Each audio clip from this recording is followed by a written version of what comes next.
Kaixo, gaur kalera atera gara diabetesaren inguruko mitoak ezeztatzeko. Diabetesa uste dezakezuena baino asko ohikoagoa da. Izan ere, 537 milioi pertsonari erasaten die. Hala ere, honen inguruan ezjakintasun handia dago eta mito batzuk oso zabalduta daude. Euskal Herriko Unibertsitatean gaude, ikus dezagun zer dakiten gure gazteek diabetesari buruz. Az gaitezen!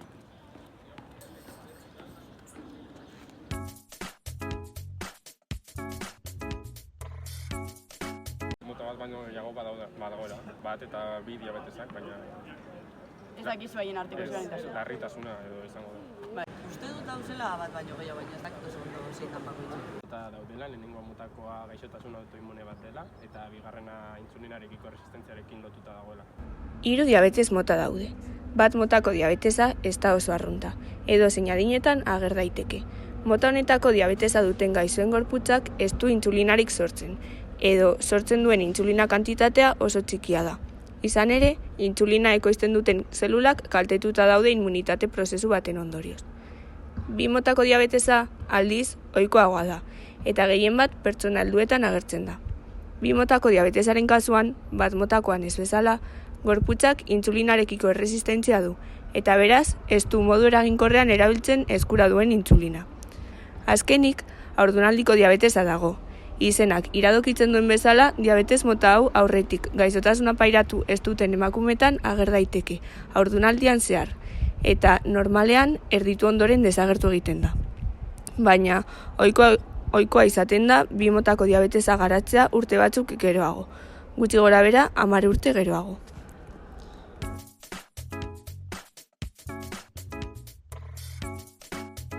Hormona bat da, ez da?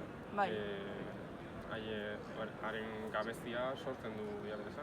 Badakit diabetesarekin erlazionatuta dagoela, baina ez dakit zer. Glikemia maila kontrolatzen duen hormona bat da, arean ekoizten dela, eta orduan bere gabezia edo bere erantzunaren gabezia eragiten duela. Intsulina pankreako beta zelulek ekoizten duten hormona da, eta ezinbestekoa da gizakion bizitzarako. Intsulina glukosa garraiatzeaz eta gorputzeko zeluletan sartzeaz arduratzen da. Jakingo duzuenez, zeluletan energia lortzeko erabiltzen da glukosa. Gaixotasuna pairatzen duten pertsonen gorputzean intsulina nahikorik ez dagoenez, glukosa ez da sartzen zeluletan, eta odolean metatzen da. Orduan, odoleko glukosa kontzentrazioa handitzen doa, sintomak agertzen diren arte.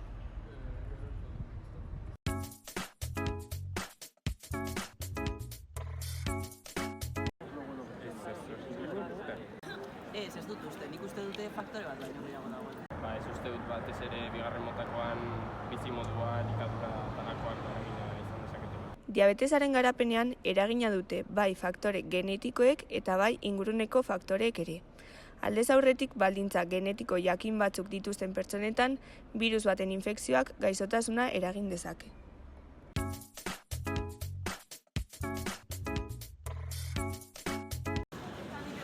Agian nagusiak bai, baina gehiago egongo dira.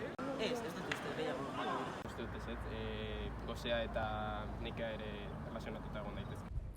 Bat motako diabetesaren sintomen identifikazioa ezinbestekoa da diagnostiko egokia egiteko eta tratamenduari ahalik eta azkarren ekiteko.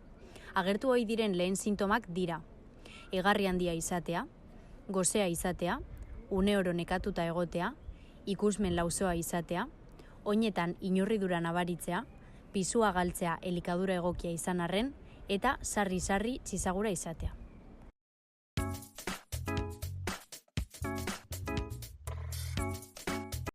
Jendeak aparatu batzuk eramaten ditu, baina... Eta dakizu nola funtzionatzen duten? Bai, jendeak aukiten dugu hemen txaketo bat eta hortik. Uste dut biosentsore bat dagoela glusemia kontrolatzen duena eta neurtzen duena, baina ez dakit nola funtzionatzen. Odoleko azukre maila kontrolatzeko 2 neurketa mota erabiltzen dira, glusemia kapilarra eta glusemia interstiziala. Glusemia kapilarra glukometro baten bitartez neurtzen da, eta glusemia interstiziala aldiz CGM sistemarekin neurtzen da. Gaur egun, glusemia interstizialaren neurketa da erabiliena, telefonoaren MFC sistema erabiltzen duelako.